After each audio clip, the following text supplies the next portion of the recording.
निर्भव निर्वैर अकाल मूरत अजूनी सैभं गुर प्रसाद। हे प्राणनाथ गोबिंदे कृपा निधान जगत गुरु। हे संसार ताप हरणे करुणामय सब दुख हरो। हे शरण जोग दयाले दीनानाथ मया करो। शरीर स्वस्थ क्षीण समय सिमरंत नानक राम दामोदर माधवे।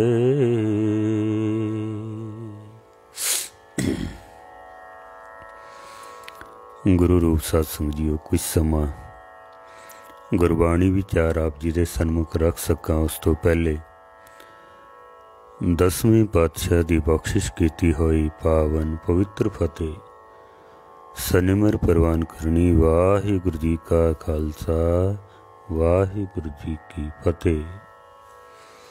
गुरु अर्जन देव जी महाराज 12 महीनों की कथा दे राही जो उपदेश साडी चोली विच पा रहे हैं, शब्द दी विचार आप जी दे सन्मुख रखनी है। महाराज बख्शिश करते ने पोख तुखार ना व्यापी कंठ मिलिया हर ना हो। जिन्हां दे कंठ परमात्मा लगा है, जिन्हां दे गल परमात्मा लगा है, उन्होंने पोह दी ठंड कुछ कह नहीं सकती है, कुछ बिगाड़ नहीं सकती है। इस तरह भी कह सकते हैं कि जिन्हां दे कंठ दे विच परमेश्वर दा नाम है, परमेश्वर दा नाम है, उन्होंने पोह दी ठंड कुछ कह नहीं सकती, कुछ बिगाड़ नहीं सकती है उन्हां दा। इत्थे महाराज कह रहे ने कि पोह दी ठंड कुछ नहीं कह सकती। दूसरे पासे महाराज कहते ने कि आषाढ़ तपंदा तिस लगे हर नाहु न जिन्ना पास। जिन्ना दे कोल परमेश्वर दा नाम नहीं है, महाराज कहते ने आषाढ़ दी गर्मी उसनू लगदी है। दो गल्लां कीतियां ने महाराज ने। एक पासे जिहदे कोल परमेश्वर दा नाम है, पोख तुखार न व्यापी कंठ मिलिया हर ना हो। जिन्हां दे कोल परमेश्वर दा नाम है, पोह दी ठंड उन्हां दा कुछ बिगाड़ नहीं सकती है। दूजे पासे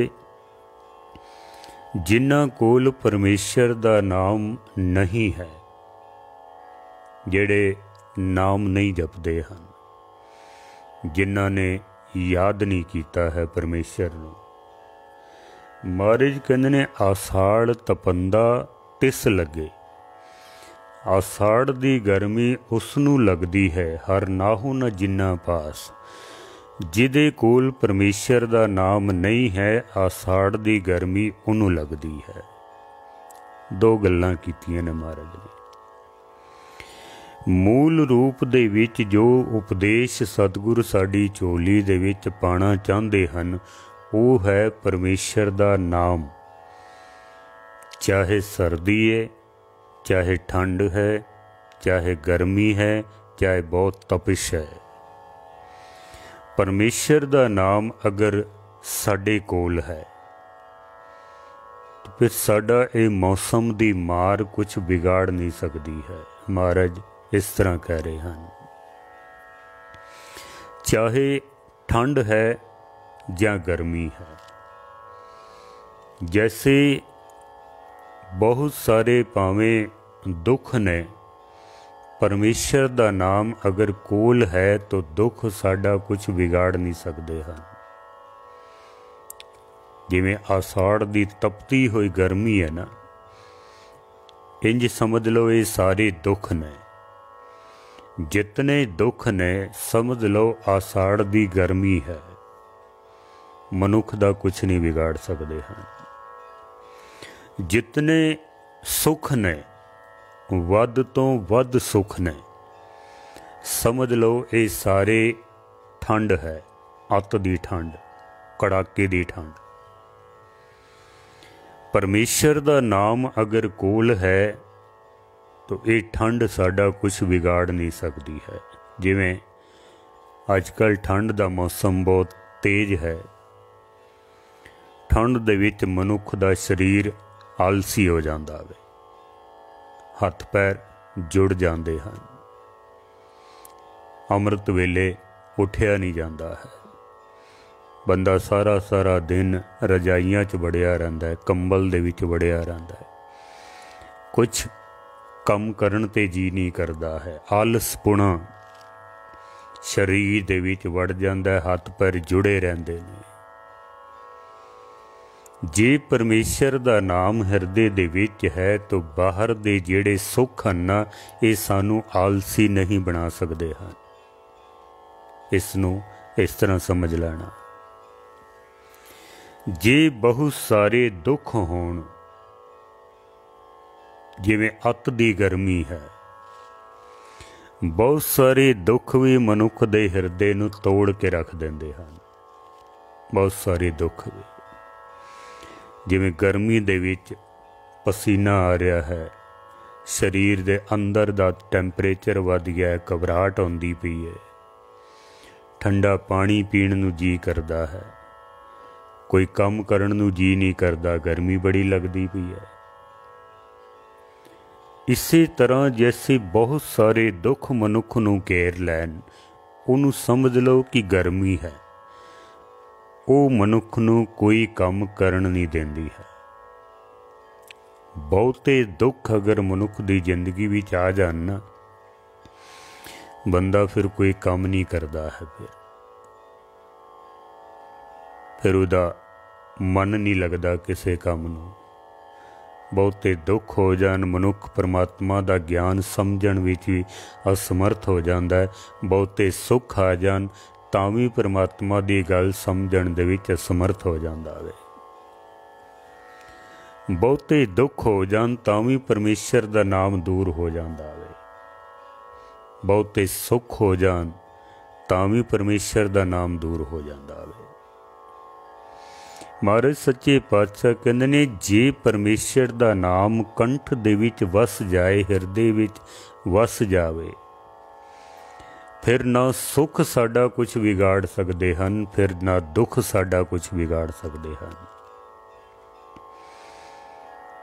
इतिहास पढ़ के देख लीए, बहुत अत दे जिन्हां दे उत्ते दुख सन, लेकिन परमेश्वर दा नाम हिरदे विच सी, अमृत वेला गवाया नहीं है, उन्होंने गवाया नहीं है बिल्कुल।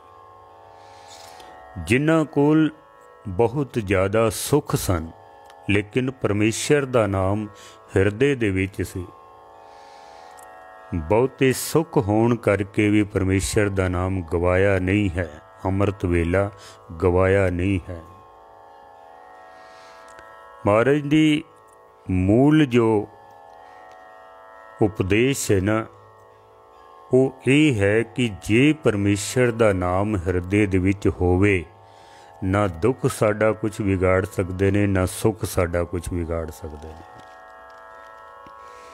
ना दुख विच बंदा परमात्मा तो दूर होंदा है, ना सुख विच परमात्मा तो दूर होंदा।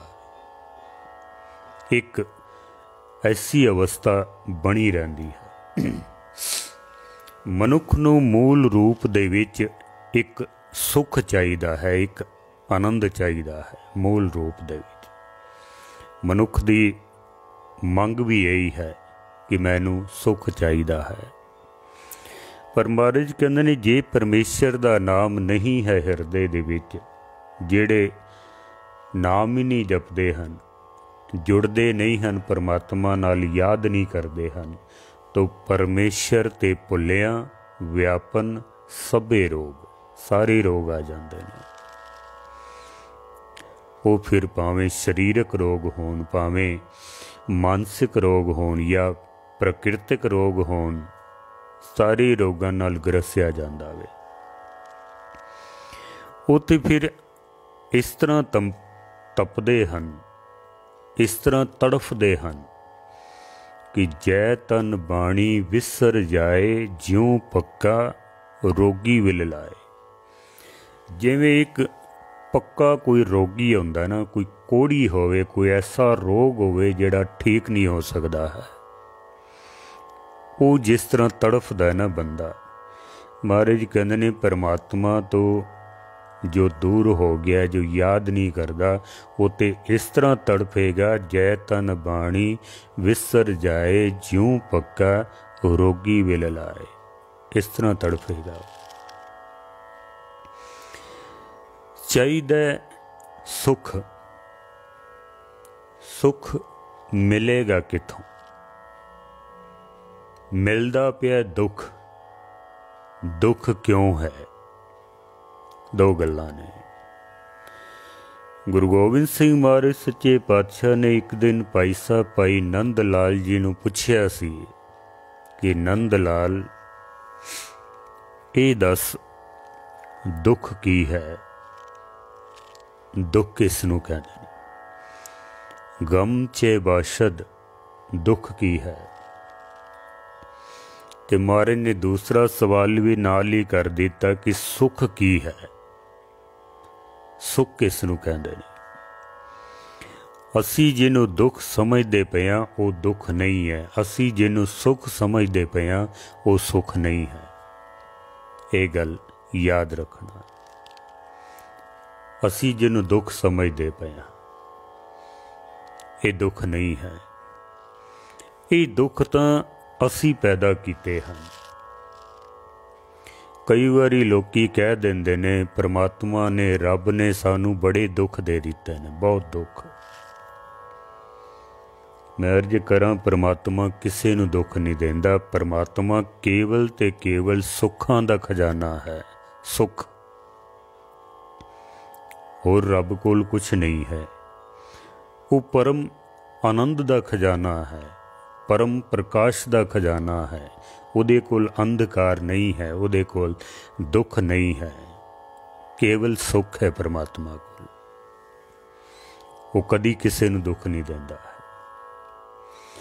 दुख असी बनाए हैं, असी इकट्ठे कीते ने, असी पैदा कीते ने दुख। जिवें कोई चीज़ मैनू चाहिदी है, मैं किसी चीज़ की तमन्ना करना, नहीं मिली मैनू, दुख हो गया। जो मैं चाहना हो जाए वो नहीं होया, दुख हो गया। जो मैं चाहना जे वो हो जाए तो असी कहने सुख हो गया वे, सुख हो गया। सानू दुख दा भी नहीं पता, सानू सुख दा भी नहीं पता है।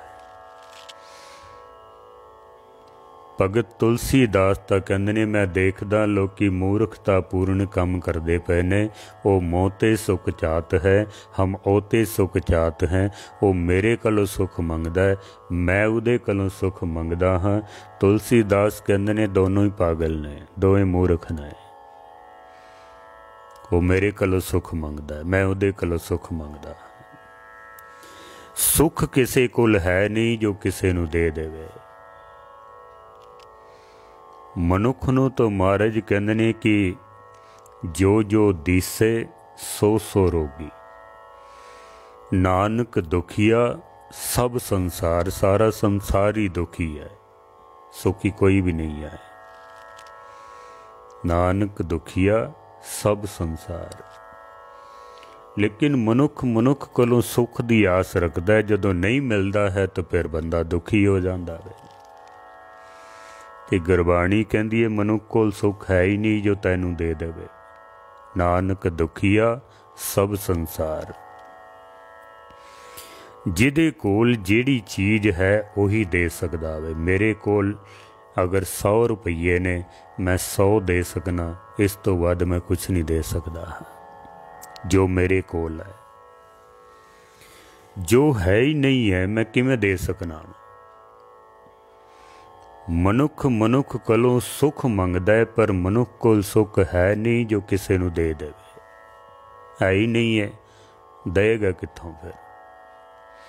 ਹਾਂ, ਦੁੱਖ ਤਾਂ ਦੇ ਸਕਦੇ ਨੇ, ਦੁੱਖ ਤਾਂ ਦੇ ਸਕਦੇ ਨੇ। ਮਿਲਦੇ ਨੇ ਲੋਕ ਐਸੇ ਕਈ।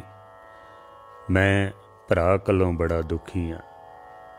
ਭਰਾ ਵਿਚਾਰਾ ਕੀ ਕਰੇ, ਉਹਦੇ ਕੋਲ ਦੁੱਖ ਹੀ ਹੈ ਤਾਂ ਉਹਨੂੰ ਦੁੱਖ ਦੇਣਾ ਮੈਂ। ਬੱਚੇ ਕਹਿ ਦਿੰਦੇ ਨੇ ਮਾਂ ਬਾਪ ਕੋਲੋਂ ਬੜੇ ਦੁਖੀ ਹਾਂ। ਮਾਂ ਪਿਓ ਕਹਿ ਦਿੰਦੇ ਨੇ ਅਸੀਂ ਬੱਚਿਆਂ ਕੋਲੋਂ ਬੜੇ ਦੁਖੀ ਹਾਂ। ਪਤੀ ਪਤਨੀ ਕੋਲੋਂ ਦੁਖੀ ਹੈ, ਪਤਨੀ ਪਤੀ ਕੋਲੋਂ ਦੁਖੀ ਹੈ, ਪੜੋਸੀ ਕੋਲੋਂ ਦੁਖੀ ਹੈ,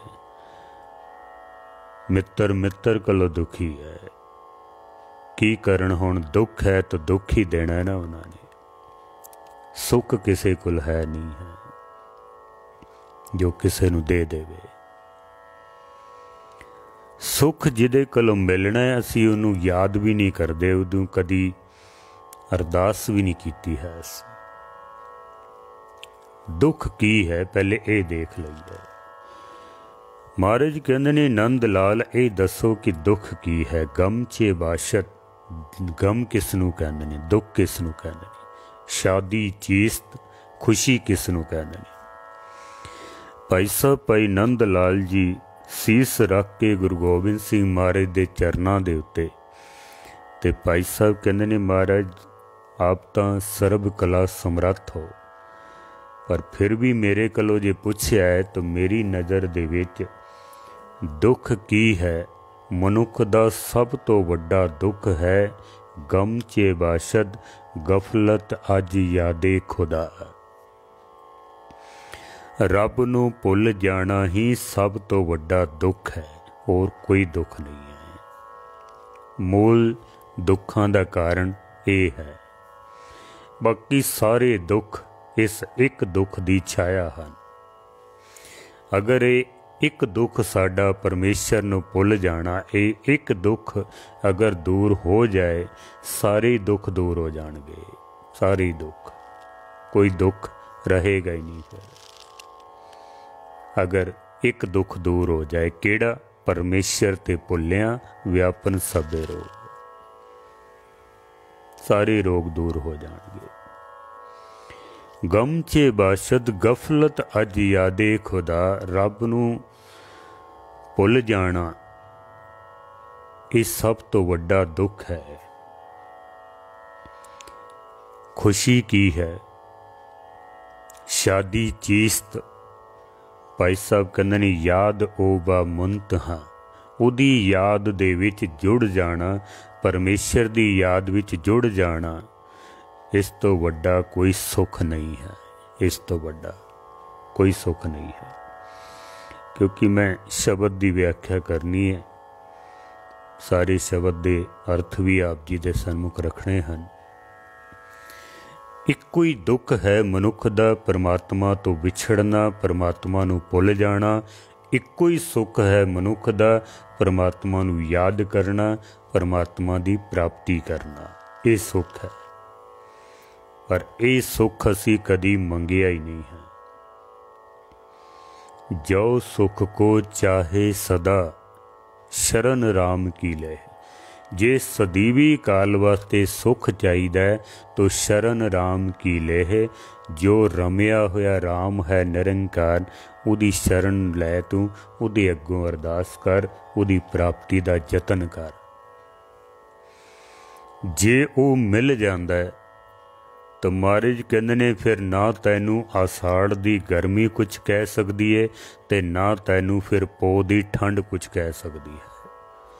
ਨਾ ਤੇਰਾ ਕੋਈ ਦੁੱਖ ਕੁਛ ਵਿਗਾੜ ਸਕਦੇ ਨੇ, ਨਾ ਤੇਰਾ ਸੁੱਖ ਕੁਛ ਵਿਗਾੜ ਸਕਦੇ ਨੇ। ਹਰ ਹਾਲਤ ਦੇ ਵਿੱਚ ਤੂੰ ਪਰਮਾਤਮਾ ਦੇ ਨੇੜੇ ਇੱਕ ਪਰਮ ਅਵਸਥਾ ਦੇ ਵਿੱਚ ਬਣਿਆ ਰਹੇਗਾ। ਪਰਮ ਅਵਸਥਾ। ਕਈ ਤਾਂ ਹੁਣ ਲੋਕੀ ਮਜ਼ਾਕ ਕਰਦੇ ਨੇ ਅੱਜ ਕੱਲ੍ਹ, ਜਿਹੜੇ ਥੋੜ੍ਹੇ ਪੜ੍ਹ ਲਿਖ ਗਏ ਹਨ, ਬਈ ਨਾਮ ਜਪਣ ਨਾਲ ਗਰਮੀ ਨਹੀਂ ਲੱਗੇਗੀ, ਇਹ ਕਿਵੇਂ ਹੋ ਸਕਦਾ ਹੈ। ਨਾਮ ਜਪਣ ਨਾਲ ਠੰਡ ਨਹੀਂ ਲੱਗੇਗੀ, ਇਹ ਵੀ ਕਿਵੇਂ ਹੋ ਸਕਦਾ ਹੈ। ਥੋੜ੍ਹੇ ਦਿਨ ਬਾਅਦ ਹੀ ਛੋਟੇ ਛੋਟੇ ਸਾਹਿਬਜ਼ਾਦਿਆਂ ਦਾ ਸ਼ਹੀਦੀ ਪੁਰਬ ਹੈ। ਮਾਤਾ ਗੁਜਰ ਕੌਰ ਜੀ ਔਰ ਬਾਬਾ ਜ਼ੋਰਾਵਰ ਸਿੰਘ ਜੀ, ਬਾਬਾ ਫਤਿਹ ਸਿੰਘ ਜੀ। ਠੰਡੇ ਬੁਰਜ ਦੇ ਵਿੱਚ ਨਾ ਕੋਈ ਵਿਛਾਉਣ ਵਾਸਤੇ ਕੁਛ ਬਿਸਤਰਾ ਹੈ, ਨਾ ਉੱਪਰ ਲੈਣ ਵਾਸਤੇ ਕੋਈ ਕੰਬਲ ਨੇ। ਠੰਡਾ ਬੁਰਜ ਹੀ ਜਿਸ ਦਾ ਨਾਮ ਹੈ।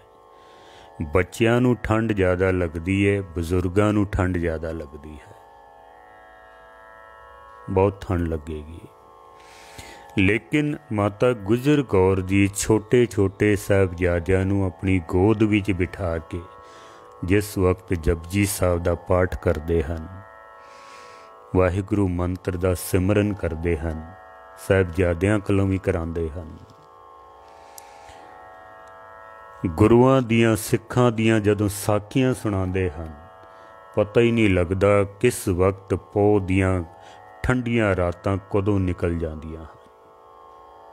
3-4 ਦਿਨ ਦਾ ਉਹ ਸਫ਼ਰ ਹੈ ਠੰਡੇ ਬੁਰਜ ਦਾ,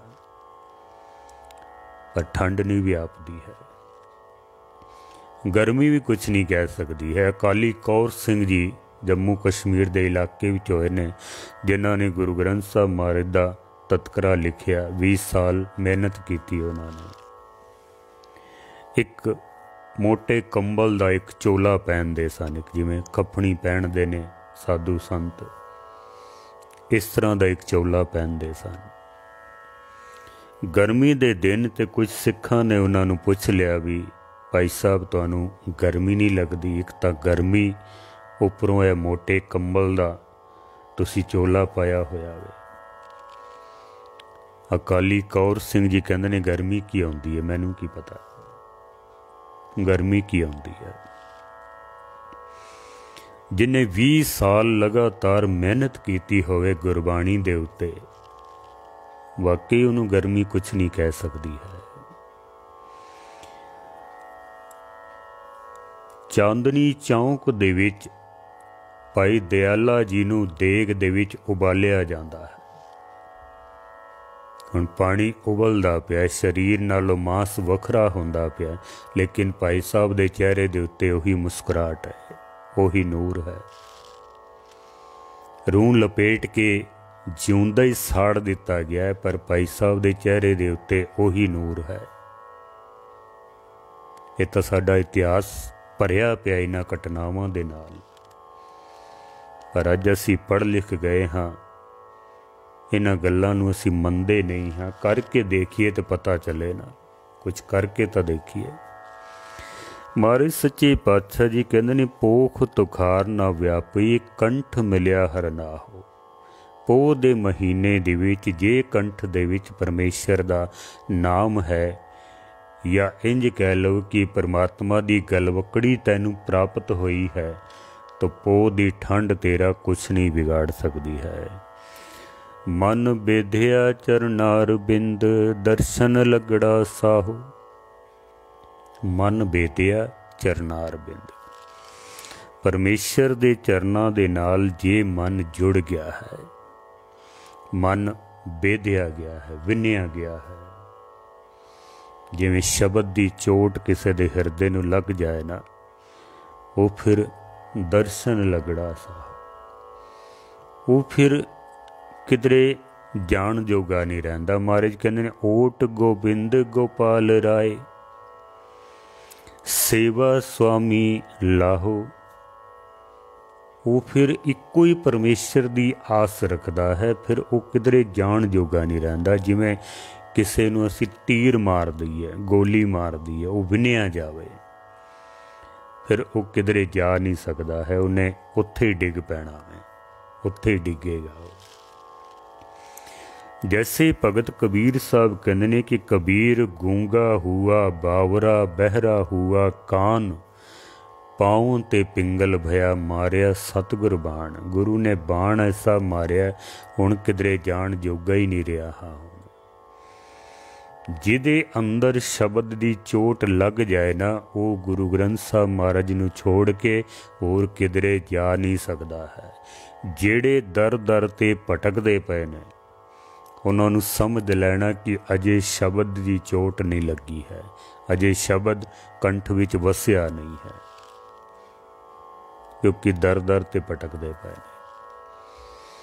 ਗੁਰੂ ਤੇਗ ਬਹਾਦਰ ਸਾਹਿਬ ਮਹਾਰਾਜ ਤੇ ਕਹਿੰਦੇ ਨੇ, ਦੁਆਰੇ ਦੁਆਰ ਸਵਾਨ ਜੋ ਡੋਲੇ, ਨਹਿ ਸੁਧ ਰਾਮ ਭਜਨ ਕੀ। ਦੁਆਰ ਦੁਆਰ 'ਤੇ ਬੰਦਾ ਭਟਕਦਾ ਫਿਰਦਾ ਹੈ, ਪਰਮੇਸ਼ਰ ਦੇ ਨਾਮ ਦੀ ਤਾਂ ਸੁੱਧ ਹੀ ਨਹੀਂ ਹੈ ਇਸ ਨੂੰ। ਪਰਮੇਸ਼ਰ ਦਾ ਨਾਮ ਤੇ ਇਹਨੂੰ ਚੇਤੇ ਹੀ ਨਹੀਂ ਆਉਂਦਾ ਹੈ, ਦਰ ਦਰ 'ਤੇ ਭਟਕਦਾ ਪਿਆ। ਸਤਿਗੁਰੂ ਕਹਿੰਦੇ ਨੇ, ਜਿਹਦਾ ਮਨ ਵਿੰਨਿਆ ਜਾਏ, ਬੇਧਿਆ ਜਾਏ, ਉਹ ਫਿਰ ਕਿਧਰੇ ਹੋਰ ਜਾਣ ਜੋਗਾ ਨਹੀਂ ਰਹਿ ਜਾਂਦਾ। ਵਿਖਿਆ ਪੋਹ ਨ ਸਕਈ, ਮਿਲ ਸਾਧੂ ਗੁਣ ਗਾਹੋ। ਵਿਖਿਆ ਮਾਇਆ ਰੂਪੀ ਜ਼ਹਿਰ ਫਿਰ ਉਸ ਦਾ ਕੁਛ ਨਹੀਂ ਵਿਗਾੜ ਸਕਦੀ ਹੈ, ਕਿੱਥੇ ਨਹੀਂ ਵਿਗਾੜ ਸਕਦੀ। ਮਿਲ ਸਾਧੂ ਗੁਣ ਗਾਹੋ। ਸਾਧੂਆਂ ਦੀ ਸੰਗਤ ਦੇ ਵਿੱਚ ਜਿਸ ਦਾ ਮਨ ਬੇਧਿਆ ਜਾਏ ਨਾ, ਉਹ ਫਿਰ ਕਿਧਰੇ ਜਾਏਗਾ ਨਹੀਂ, ਫਿਰ ਗੁਰੂ ਗ੍ਰੰਥ ਸਾਹਿਬ ਦੀ ਓਟ ਵਿੱਚ ਰਹੇਗਾ। ਤੇ ਗੁਰੂ ਗ੍ਰੰਥ ਸਾਹਿਬ ਦੀ ਛਤਰ ਛਾਇਆ ਦੇ ਵਿੱਚ ਫਿਰ ਸਾਧੂਆਂ ਦੀ ਸੰਗਤ ਮਿਲੇਗੀ, ਸਤਪੁਰਸ਼ਾਂ ਦੀ ਸੰਗਤ ਮਿਲੇਗੀ, ਗੁਰੂ ਦੀ ਸੰਗਤ ਮਿਲੇਗੀ। ਤੇ ਸਤ ਸੰਗਤ ਇੱਕ ਬਹੁਤ ਹੀ ਮਜ਼ਬੂਤ ਕਿਲਾ ਹੈ। ਜਿਵੇਂ ਕਿਲੇ ਦੇ ਵਿੱਚ ਵੜ ਜਾਈਏ ਤਾਂ ਦੁਸ਼ਮਣ ਸਾਡਾ ਕੁਛ ਨਹੀਂ ਵਿਗਾੜ ਸਕਦਾ। ਸਤ ਸੰਗਤ ਰੂਪੀ ਕਿਲੇ ਦੇ ਵਿੱਚ ਵੜ ਕੇ ਜੇ ਪਰਮੇਸ਼ਰ ਦੇ ਗੁਣ ਗਾਇਨ ਕਰੀਏ, ਮਾਇਆ ਰੂਪੀ ਜ਼ਹਿਰ ਫਿਰ ਸਾਡਾ ਕੁਛ ਵੀ ਨਹੀਂ ਵਿਗਾੜ ਸਕਦੀ ਹੈ। ਮਹਾਰਾਜ ਕਹਿੰਦੇ ਨੇ, ਜਹ ਤੇ ਉਪਜੀ ਤਹ ਮਿਲੀ, ਸੱਚੀ ਪ੍ਰੀਤ ਸਮਾਹੋ।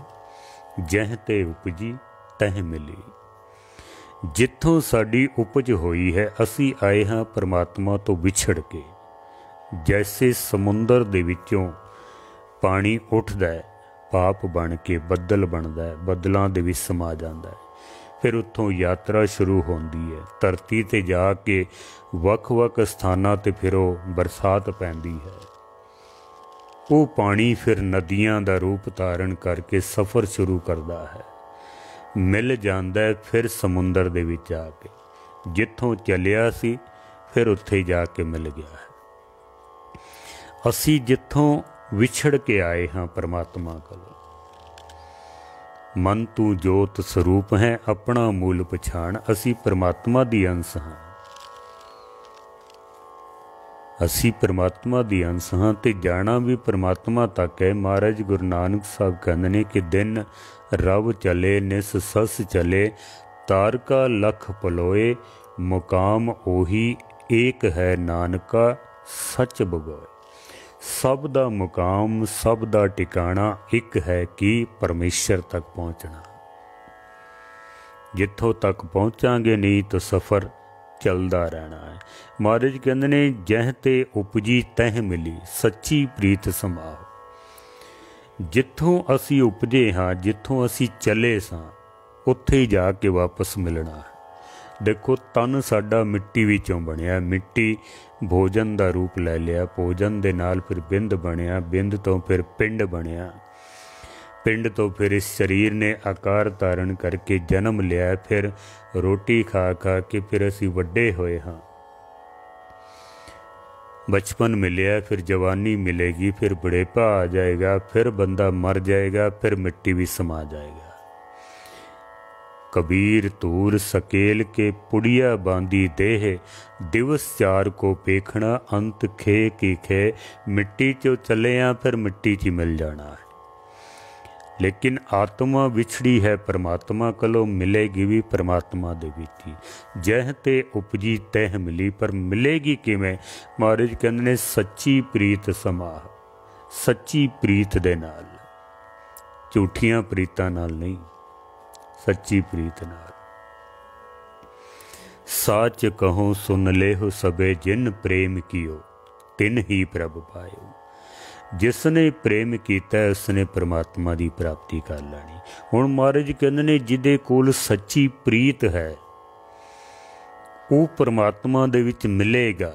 ਫਿਰ ਕਰ ਗਹਿ ਲੀਨੀ ਪਾਰ ਬ੍ਰਹਮ ਬਹੁੜ ਨਾ ਵਿਛੜੀਆ। ਪਰਮਾਤਮਾ ਨੇ ਫਿਰ ਉਸ ਦੀ ਬਾਂਹ ਪਕੜ ਲੈਣੀ ਹੈ, ਤੇ ਜੇ ਪਰਮਾਤਮਾ ਬਾਂਹ ਪਕੜ ਲਵੇ ਤਾਂ ਫਿਰ ਕੋਈ ਛੁਡਾ ਨਹੀਂ ਸਕਦਾ ਹੈ। ਜਿਵੇਂ ਕੋਈ ਬਹੁਤ ਵੱਡਾ ਪਹਿਲਵਾਨ ਸਾਡੀ ਬਾਂਹ ਪਕੜ ਲਵੇ, ਅਸੀਂ ਛੁਡਾ ਨਹੀਂ ਸਕਦੇ ਉਹਦੇ ਕੋਲੋਂ, ਤਾਂ ਪਹਿਲਵਾਨ ਹੈ। ਤੇ ਪਰਮਾਤਮਾ ਤੇ ਪਹਿਲਵਾਨਾਂ ਦਾ ਵੀ ਪਹਿਲਵਾਨ ਹੈ, ਉਹਦੇ ਕੋਲੋਂ ਜੇ ਉਹ ਬਾਂਹ ਪਕੜ ਲਵੇ ਅਸੀਂ ਕਿਵੇਂ ਛੁਡਾ ਸਕਦੇ ਹਾਂ ਉਹਦੇ ਕੋਲੋਂ। ਮਹਾਰਾਜ ਕਹਿੰਦੇ ਨੇ ਮਿਲਿਆ ਹੋਏ ਨਾ ਵਿਛੜੇ, ਜੇ ਮਿਲਿਆ ਹੋਈ। ਜੇ ਮਿਲ ਪਵੇ ਨਾ ਪਰਮਾਤਮਾ ਤੋਂ ਫਿਰ ਵਿਛੜਦਾ ਨਹੀਂ ਹੈ ਉਹ। ਜੇ ਬਾਂਹ ਪਕੜ ਲਵੇ ਪਰਮਾਤਮਾ ਤੋਂ ਫਿਰ ਛੁਡਾ ਨਹੀਂ ਸਕਦੇ ਹਾਂ ਅਸੀਂ। ਫਿਰ ਜੇ ਮਨ ਥੋੜ੍ਹਾ ਬਹੁਤ ਭਟਕੇਗਾ ਵੀ ਨਾ ਤਾਂ ਪਰਮੇਸ਼ਰ ਆਪਣੇ ਆਪ ਹੀ ਮੋੜ ਕੇ ਸਾਨੂੰ ਲਾਏਗਾ। ਪਰ ਕਦੀ ਅਸੀਂ ਅਰਦਾਸ ਕੀਤੀ ਹੋਵੇ ਨਾ ਵੀ ਸਾਡੀ ਬਾਂਹ ਪਕੜ। ਗੁਰੂ ਅਰਜਨ ਦੇਵ ਜੀ ਮਹਾਰਾਜ ਸਾਨੂੰ ਜਾਚ ਸਿਖਾਉਂਦੇ ਨੇ, ਭੁਜਬਲ ਬੀਰ ਬ੍ਰਹਮ ਸੁਖ ਸਾਗਰ ਗਰਤ ਭਰਤ ਗਹਿ ਲੇਹੋ ਅੰਗੁਰੀਆ। ਮੈਂ ਟੋਇਆਂ ਦੇ ਵਿੱਚ ਡਿੱਗਦਾ ਹਾਂ, ਟਹਿੰਦਾ ਹਾਂ, ਫਿਰ ਉੱਠਦਾ, ਫਿਰ ਚੱਲਦਾ। ਭੁਜਬਲ ਬੀਰ ਬ੍ਰਹਮ ਸੁਖ ਸਾਗਰ, ਹੇ ਸੁੱਖਾਂ ਦੇ ਸਾਗਰ, ਤੇਰੀਆਂ ਬਾਹਾਂ ਦੇ ਵਿੱਚ ਤਾਕਤ ਹੈ, ਤੂੰ ਸਾਡੀ ਬਾਂਹ ਪਕੜ ਤਾਂ ਕਿ ਮੈਂ ਤੇਰੇ ਤੱਕ ਪਹੁੰਚ ਸਕਾਂ। ਤੇ ਜੇ ਗੁਰੂ ਬਾਂਹ ਪਕੜ ਲਵੇ ਨਾ ਤਾਂ ਫਿਰ ਕਦੀ ਛੁਡਾ ਨਹੀਂ ਸਕਦੇ ਹਾਂ ਅਸੀਂ। ਮਹਾਰਾਜ ਕਹਿੰਦੇ ਤੂੰ ਨਿਤਨੇਮ ਦੀ ਬਾਂਹ ਪਕੜ ਲੈ, ਗੁਰੂ ਤੇਰੀ ਬਾਂਹ ਪਕੜ ਲਵੇਗਾ। ਤੂੰ ਨਿਤਨੇਮ ਦੀ ਬਾਂਹ ਪਕੜ ਲੈ ਬਸ। ਅਰਦਾਸ ਕਰੀਏ ਕਿ ਡੋਲਨ ਤੇ ਰੱਖੋ ਪ੍ਰਭੂ, ਨਾਨਕ ਦੇ ਕਰ ਹੱਥ। ਮਹਾਰਾਜ ਅਗਲੀ ਪੰਕਤੀ ਵਿੱਚ ਬਖਸ਼ਿਸ਼ ਕਰਦੇ ਹਨ ਕਿ ਬਾਹਰ ਜਾਓ ਲਖ ਬੇਰੀਆ, ਹਰ ਸੱਜਣ ਅਗਮ ਅਗਾਹੋ।